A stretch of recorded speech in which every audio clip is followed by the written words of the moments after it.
welcome to tonight's edition of News 22. I'm Bryan Frankovitch. And I'm Erin Fitzsimonds. For the first time in 17 years, the government has shut down. As of October 1st, all non-essential government offices have been closed. The result of the shutdown is a result of a disagreement between House Republicans and Senate Democrats over the controversial Affordable Care Act. The Affordable Care Act, also known as Obamacare, is a universal health care system that is currently being adopted by states throughout the Union. Since Congress could not reach an agreement on whether or not to fund the ACA in the federal budget, the government has shut down until an agreement can be made.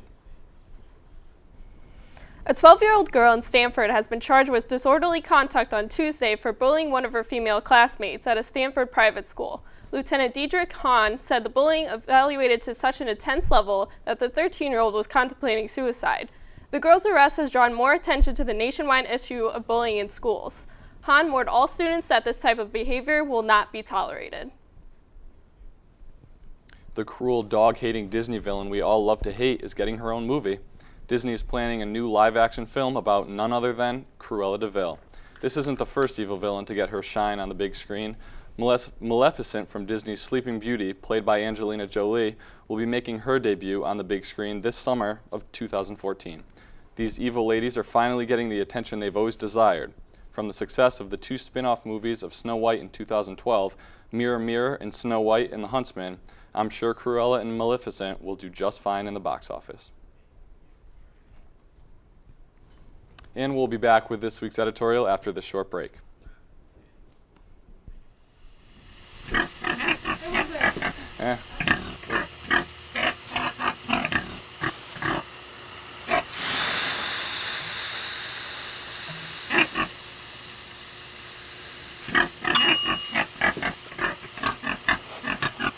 Cook foods to the right temperature using a food thermometer. 3,000 Americans will die from food poisoning this year. Keep your family safer. Check your steps at foodsafety.gov.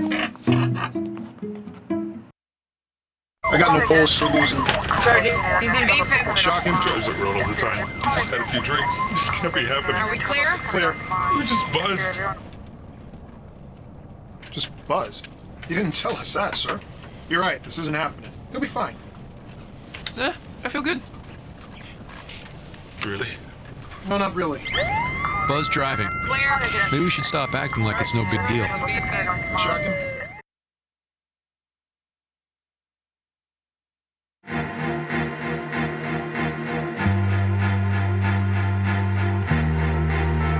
Coming home can be hard if you're a veteran of Iraq or Afghanistan. You may feel like you're all alone. But you're not alone. At iava.org, your fellow vets are all around you.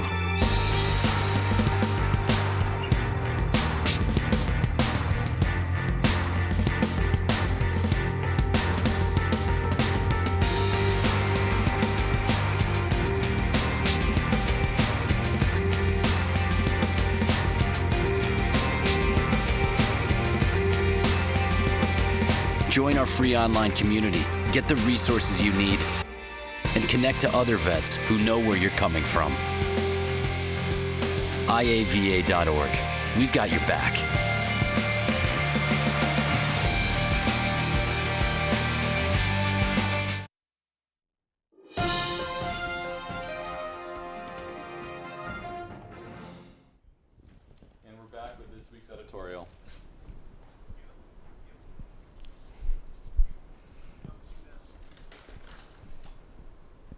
And we're back with this week's editorial. Good evening, Eastern Connecticut. I'm Ashley Wolk, and tonight I'm here to talk about cops. More specifically, Eastern and Willimantic Police. Whether you hate them or relate to them, I'm here merely to report on their recent activities and behavior. This year especially, cops have been cracking down. Sorry, freshmen. Why, you ask? News 8 reported that through a state grant and Eastern's own resources, both Eastern and Willimantic cops alike have become stricter about house parties at ECSU. Just a few weekends ago, 5 female ECSU students who live off campus were arrested for having what News 8 called an out-of-control party. Neighbors speculated about the event, saying students' behavior was, and commonly is, disgusting. However, the 50 people who left the house left with no resistance. Hollering down the road, which is to say, at least obnoxious. But arrest-worthy? I'm not so sure. And listen, I'm not saying myself or News 22 supports Eastern students partying on or off campus, but hearing about 5 girls being put into a cop car because they had people over seems a little overkill. And on top of that, is it true there's been a jail cell built into the Eastern Police Station? A so-called drunk tank, if you will? The rumors of this alleged tank started floating around among classrooms and dorm rooms this year, scaring freshmen and upperclassmen alike. And not to play the so true, so false, but I'm here to report that this supposed cell is not a myth, but nothing to concern yourself with unless you plan on committing a legitimate crime. I talked with Chief Jeffrey Garuski of the Eastern Police Department, and he stated that underage drinking is an infraction, not a crime. The penalty for underage drinking is the same as going through a stop sign, and the 2 holding cells in the Eastern Public Safety Station are only used to hold people who commit crimes such as breach of peace, assault, or a crime parallel to those. And apparently, Eastern police officers are getting the job done without needing the cell in the first place. If there's suspicion of drinking or drug use within the dorms, instead of RAs potentially searching the room, they now call Eastern police, who arrive at students' doors to distribute tickets to violators. In this case, thanks to the state grant, it seems it's more money, more police. But are these new stricter policies working as a scared straight program, so to speak, or are they antagonizing ECSU students to party harder with more discretion? Whatever the popular opinion, I think that instead of investing money and effort into controlling house parties, it may be wiser to put money into the reoccurring drug problem that infests Willimantic. And trust me, I'm not making this stuff up. Just watch the well-known documentary called Heroin Town, revolving solely around Willimantic's heroin problem. Because if you think about it, would you rather less college students roaming the streets drunk or less heroin addicts roaming the streets high? For News 22, I'm Ashley Wolk.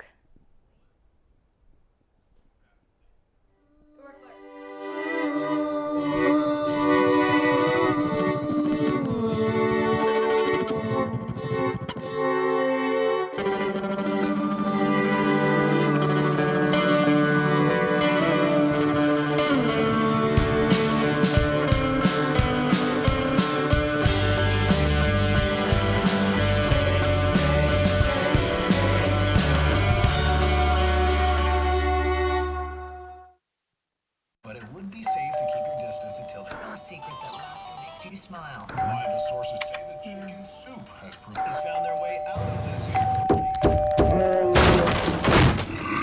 dangerous, but until they are returned.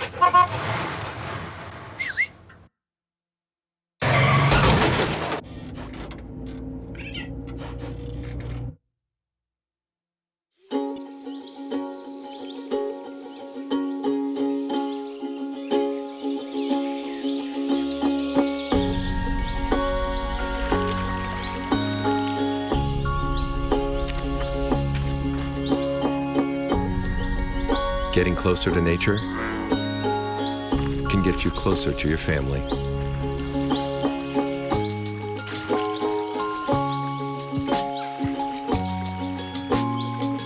Go to discovertheforest.org.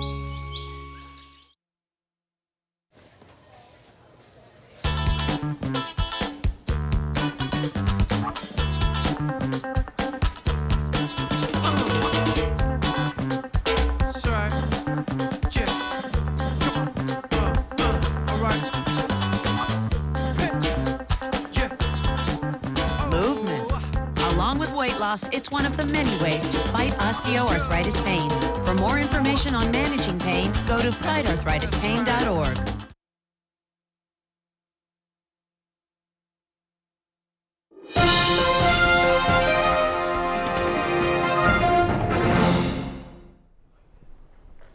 Friday, October 4th, from 8 a.m. to 7 p.m., Eastern students will be fundraising for the charity Adopt a Family.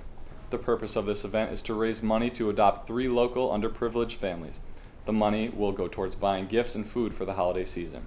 This event will take place in Webb Hall. If you have any questions, contact Chris Ambrosio. On Friday, September 27th, first-year students in visual storytelling classes went to the Wadsworth Athenaeum in Hartford. They had a guided tour in the morning and took a look at several works that told story through visual representation. One example was The Lady of Shalott, painted by William Helmut Hunt, which was the story of a cursed lady and her unfortunate death. Afterwards, students were able to explore the museum on their own. They were able to look at a wide range of pieces from European art to contemporary art.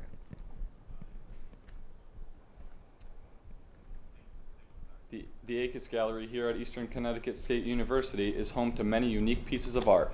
The gallery takes pride in holding several different receptions and discussions each year to showcase their collection. The overall objective of the Akis Gallery is to establish a collection of the art from around the world and to display it on Eastern's campus for all to enjoy. We caught up with the Akis Gallery assistant to learn more about the current and future exhibitions.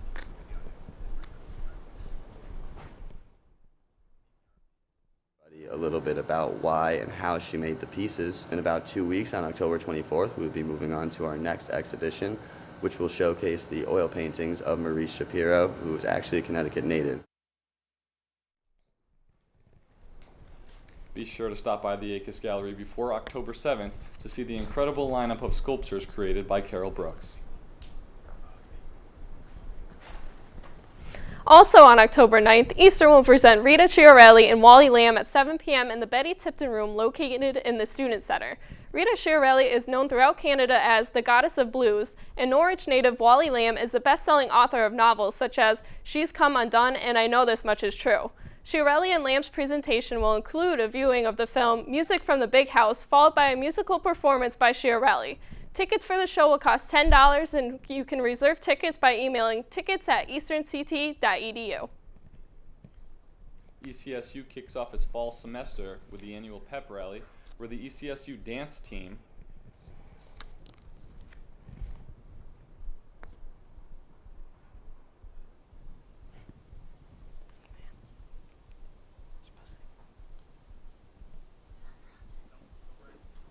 On September 26th, students gathered to watch as the ECSU dance team performed their first choreographed dance of the year, which included freshmen and returning members.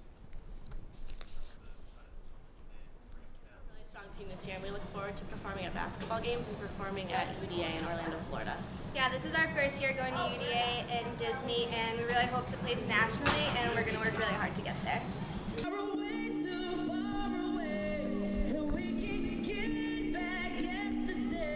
TV22 would like to wish the best to the dance team, and we hope to hear success stories from their team this season. The ECSU dance team will be performing at all home basketball games in the ECSU gymnasium for the upcoming season. In Eastern news, on Wednesday, October 9th at 3 p.m. in the Student Center Theater, a veteran of the Civil Rights Movement will speak as a part of the University Hour here at ECSU. Mr. Lafayette was handpicked to be the late Martin Luther King Jr.'s deputy during the Civil Rights Movement in the 1960s. He is mainly noticed for his nonviolent protest for peace, human rights, and equality during that time. Lafayette will lecture Reaching Beyond Your Grasp during this time here at Eastern. Last Friday, Eastern students took a walk on the wild side with Animal Adventures. Students got to interact with exotic animals in the Betty Tipton Room as part of CAB's Fall Fest. News 22 reporter Megan Saunders explored the program. Hi, I'm Megan Saunders reporting from the Student Center, and today I'm not the only wild thing in here. CAB has brought an animal expert to show us some of his animals that he's rescued. Let's go take a look. Friday, in the Betty Tipton Room in the Student Center, CAB invited the Massachusetts-based animal education facility, Animal Adventures, to Eastern Connecticut State University. The program featured 10 different animals varying in species. Some of the animals that were featured were a lemur, a boa constrictor, and even a kangaroo. Students were able to interact with each animal, while the owner and founder of Animal Adventures, Ed Lakidara, explained each animal's characteristics and how they got into the program. All the animals featured in the show have been rescued from inadequate homes. We were able to speak to Ed Lakidara about how they take in animals. We had monkeys growing up, so I just kind of got used to it.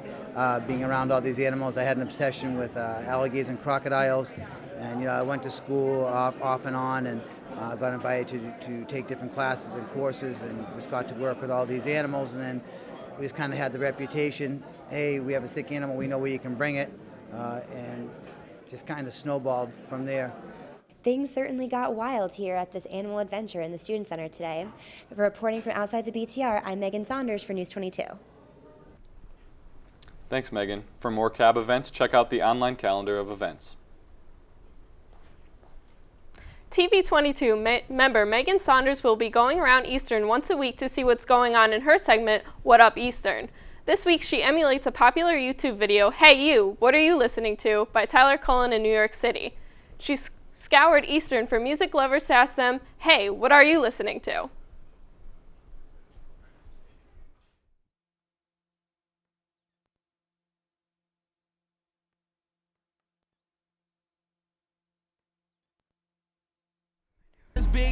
What are you listening to? I'm listening to the Goo Goo Dolls. What song? Black Balloon. Oh, great, thank you. Yeah, no problem. What are you listening to? What song? Slim Shady. I mean, real Slim Shady. Great, thank you. What are you listening to? Mac Miller right now. What song? G's, featuring Schoolboy Q. Thank you. No problem. What are you listening to? Country music. What song? Drunk Last Night by Eli Young Band. Oh, great, thank you. Listening to? What song? Thank you. The hardest part about this whole thing is trying to get people to not be afraid of the camera. Like everyone veers away. Am I that scary? What are you listening to? No? No? All right. Well, that was awkward. I guess sound canceling headphones do work. What are you listening to right now? A song. What song? Meek Mill. What song? Get This Money. Thank you. And don't forget to tune in next week to see what else is up at Eastern. I'm Meg Saunders for News 22. Thanks, Megan. Tune in next week to see what else is up at Eastern. And we'll be back with this week's sports after this short break.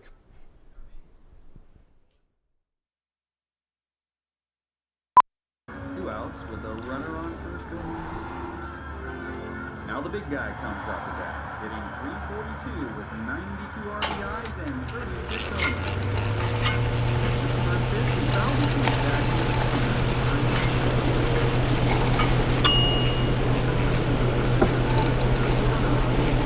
homers. Chill raw and prepared foods promptly. 1 in 6 Americans will get sick from food poisoning this year. Keep your family safer. Check your steps at foodsafety.gov.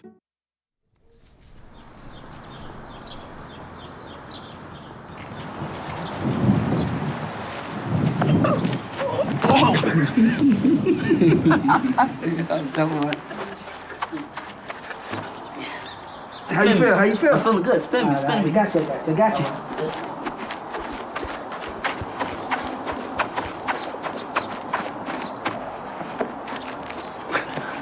Oh, goodness. Oh. Today is a special day. Today we gather as a nation and as an international community to recognize the selfless decision of one of the most influential women of our time. She's been recognized by religious figures and politicians around the world. To us, she's just Rachel.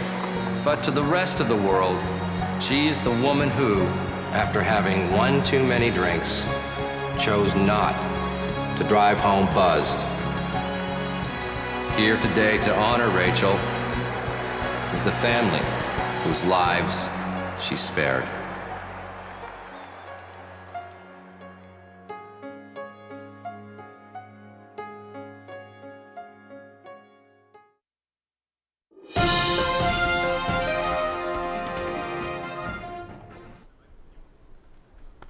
And we'll be back with this week's sports after this short break. The Eastern Connecticut field hockey team tied school history on Tuesday with their 5-1 victory over Pittsburgh State. The 5 goals tied their record of most goals scored against an LEC team in school history. The victory was an essential one as it halted a 5-game matchup losing streak for the Warriors against Fitchburg. Sophomore Hannah Kaiser has been on a hot streak and scored 2 goals. She has scored 9 goals on the year out of 10 games. Also scoring for the Warriors was forward Morgan Ozicki, midfielder Paige Schneider, and midfielder Finley Ahern. The Warriors take on Plymouth State at noon on Nevers Field. On Saturday, September 21st, Eastern women's field hockey took on the University of Southern Maine. Both teams entered the game after coming off of 2-game losing streaks. The game was deadlocked and scoreless in the first half as both teams vied for the upper hand. At minute 15, Maine broke through Eastern's defense and managed to score a goal. The Warriors rallied and fired back, scoring a goal shortly thereafter. With time running out in the first half, senior midfielder Morgan Ozicki gave the Warriors the lead with her first shot of the game and first goal of the season. Eastern goalie Olivia Mullen maintained the advantage that her teammates had earned by blocking 14 shots taken by USM. With Mullen's excellent goalkeeping, coupled with Eastern's strong defense, kept Maine at bay for the rest of the second half. The final score of the game was 3-1 Warriors. This past Saturday, the Eastern women's volleyball team went head-to-head with Keene State in the Geisler Gymnasium. The Warriors fought hard in the second game of the match with the final score of 30-28 Keene. Unfortunately, Keene came out on top, winning all 3 games of the match. We caught up with head coach Peter Menigia to hear his thoughts on the game.